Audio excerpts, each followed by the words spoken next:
Iran এখন আর কোনো কিছুই গোপন রাখছে না। আর 2026 সালে এসে ইরানকে এখন আর হালকাভাবে নেওয়ার কোনো সুযোগ নেই, কারণ ইরান একের পর এক এমন সব প্রযুক্তি সামনে আনছে যেগুলো কেউ তাদের মতো একটা দেশের কাছ থেকে কখনো আশাই করেনি। আর এইবার তারা সামনে এনেছে তাদের 70 বছর পুরনো একটি যুদ্ধবিমান। এটাকে পুরনো আর সাধারণ মনে হলেও আমেরিকা খুব ভালো করেই জানে এই বিমান ঠিক কি করতে পারে। এই যুদ্ধবিমানটা এত বছর লুকানো অবস্থাতেই ছিল। শেষবার 90-এর দশকে এই বিমান বহু গুরুত্বপূর্ণ মিশনে অংশ নিয়েছিল। তখন একে বলা হতো ইরানের আকাশের রাজা, কিন্তু সময়ের সঙ্গে সঙ্গে বিমানটাকে আর দেখা যায়নি। ইরান বলেছিল এটাকে অবসরে পাঠানো হয়েছে। সবাই ভেবেছিল এর অধ্যায় বুঝি এখানেই শেষ, কিন্তু হঠাৎ করে বহু বছর পর আবার এই পুরনো বিমানটি বিশাল বহর নিয়ে আকাশে উঠতে দেখা গেছে। এই খবর ছড়িয়ে পড়তেই তো সবার মনে একটাই প্রশ্ন, কোনো ঘোষণা ছাড়া আবার আগাম সতর্কতা না দিয়ে ইরান হঠাৎ করে কেন এই যুদ্ধবিমান আবারও নামালো। বিশেষজ্ঞরা বলছেন এই বিমানটা এখন আর আগের মতো পুরনো নেই। ইরান তাদের পুরনো যুদ্ধবিমানকে ভেতর থেকে পুরোপুরি বদলে ফেলেছে।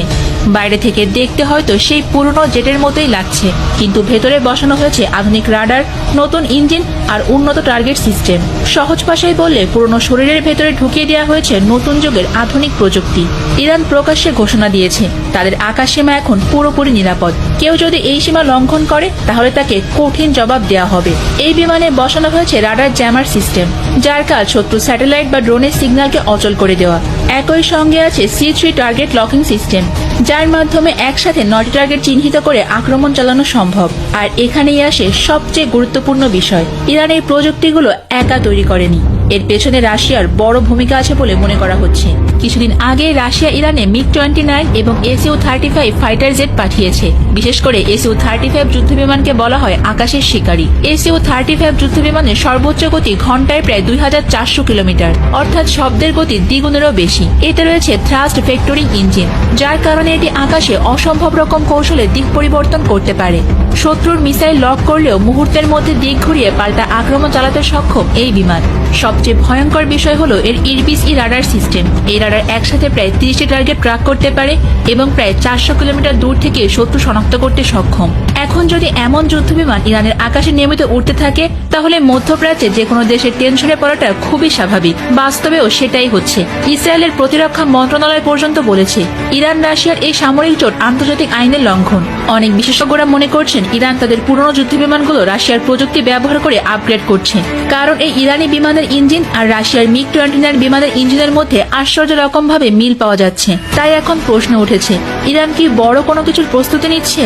যখন ইরান এই পুরনো যুদ্ধবিমান দিয়ে মহড়া শুরু করেছে, তখন সেটা কোনো সাধারণ প্রদর্শনী ছিল না। এটা ছিল এক ধরনের স্পষ্ট বার্তা, আমরাও প্রস্তুত। ইসরায়েল খুব ভালো করেই বুঝেছে ইরান কেন এই বিমানগুলোকে আবার সামনে এনেছে এবং কাদের উদ্দেশ্যে এই বার্তা দেওয়া হয়েছে। ঠিক এই সময় রাশিয়ার পক্ষ থেকে MiG-29 ও Su-35 যুদ্ধবিমান ইরানে পাঠানো হয়েছে। এই পুরো ঘটনা প্রবাহ দেখার পর ইসরায়েল একের পর এক সংবাদ সম্মেলন করেছে এবং বিষয়টিকে আন্তর্জাতিক আইনের লঙ্ঘন বলেও দাবি করেছে।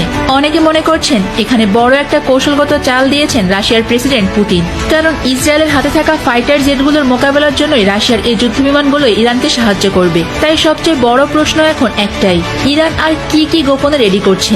তাদের হাতে কি আরো এমন যুদ্ধবিমান আছে যেগুলো এখনো প্রকাশ্যে আসেনি? এই যুদ্ধবিমানের মহড়া দেখলেই বোঝা যায় ইরান এখন আর চুপচাপ কাজ করছে না, যেন তারা সোজাসুজি বলছে আমরাও প্রস্তুত। এর আগেও তারা তাদের মিসাইল প্রোগ্রাম উন্নত করে সামনে এনেছে। হয়তো ড্রোন বা যুদ্ধবিমানের প্রযুক্তিতে চলছে বড় আপগ্রেড, তাই সবকিছু এখনো পরিষ্কার নয়। কিন্তু একটা বিষয় নিশ্চিত, সময় হলে ইরান ঠিকই তাদের শত্রু দেশগুলোর সামনে শক্তভাবেই দাঁড়াবে।